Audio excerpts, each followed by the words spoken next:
I have a desire to help people grow spiritually and to know God, because knowing God has been the best thing in my entire life.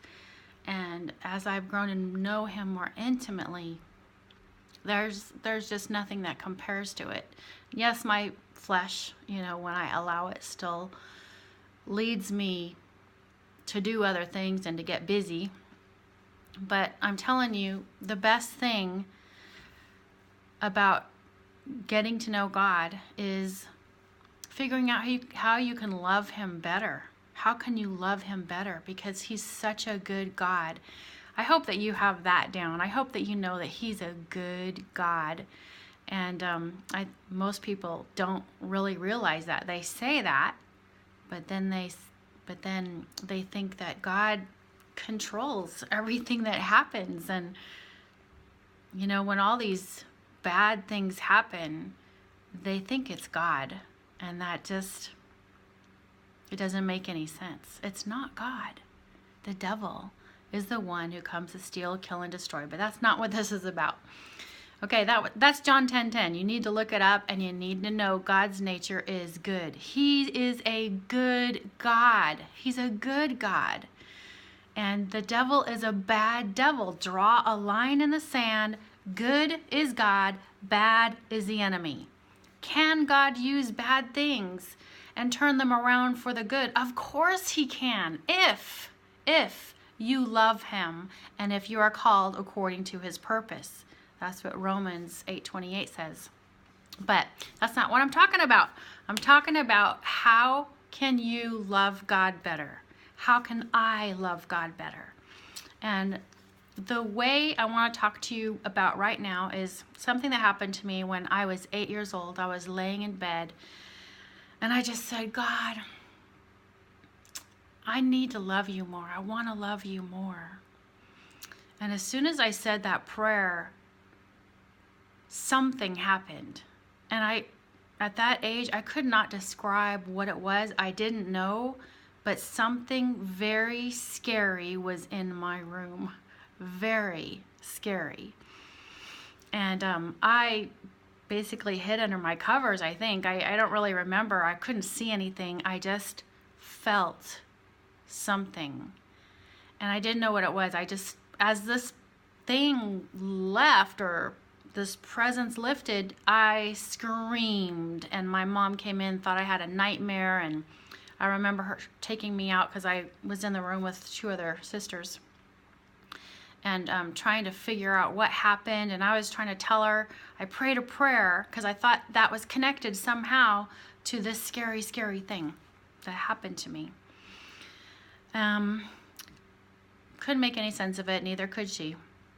So as the years went on and I began to become more sensitive to God's presence, I realized that's the presence that was in my room. It was God. I prayed, God, help me to love you more. And you know what he did? He visited me with his holiness, with the spirit of the fear of the Lord.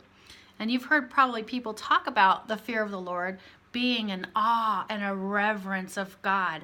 And that's true. That's what it is. But when the actual spirit of the fear of the Lord comes into where you are, into your room, it is scary. It is not just an, oh, I love you so much. No, you are scared because he's so pure and he's so holy. And it's so hard to be in his presence. It is scary when he shows that side of himself. And the spirit of the fear of the Lord is a part of the Holy Spirit. It's one of the 7 spirits that Revelations mentions. The spirit of the fear of the Lord. And I love the spirit of the fear of the Lord. And I didn't know. It's because of that time that he visited me when I was 8 years old that I love his holiness. And I love songs that have to do with his holiness. And I have never been tempted to live a sinful life because he visited me with his holiness. And so my challenge to you is spend time specifically with his holiness this week. Just take a half hour a day and fiercely focus. say that, fiercely focus on his holiness. And you can do it in different ways. You can put a good worship song on about his holiness and just focus on him and worship him for his holiness. You can click on these verses that I have on my blog and read verses to yourself about his holiness. Pray over yourself, his holiness, because he said, you be holy as I am holy. He says that. You be holy as I am holy. And you can ask the spirit of the fear of the Lord to visit you. But don't just ask once. You have to go after it. You have to desire it. You know how when you were little and you really wanted that Tonka truck, or, I don't know, the doll, or, and you kept reminding your mom and dad, and you kept telling them, I wanted a horse, a real live horse, a certain type of horse. And so every time we'd go buy a horse, we lived in the country, 5 miles out, not too far. Every time we'd go buy a horse, Mom, Dad, look at that horse. Because I thought if I'd mention it more, I might get one. And we actually did get some ponies given to us that like to knock us off under low tree branches. But I did believe for a big horse, and I got a big horse for free. She was old though, and she didn't like to run. She liked to trot. I wanted to gallop. But anyway, your desire moves heaven and earth. You have to put desire on these spiritual things that you want. You want the Spirit of the Lord to visit you? Put a desire on it. Go after it with your whole heart, with your desire. Lord, I ask that the spirit of the fear of the Lord would visit me. I want to know you, spirit of the fear of the Lord. I want to know you, fear of the Lord. I ask that you give me a revelation about you in your word and in the Proverbs. Show me more who you are. I know you are the beginning of wisdom. Show me, spirit of the fear of the Lord, who you are. I want to know you. I want to live in your presence. I want you to live fully in me. I want to have you in me without reservation, like Jesus had the Spirit of the Lord without measure. That's what I want.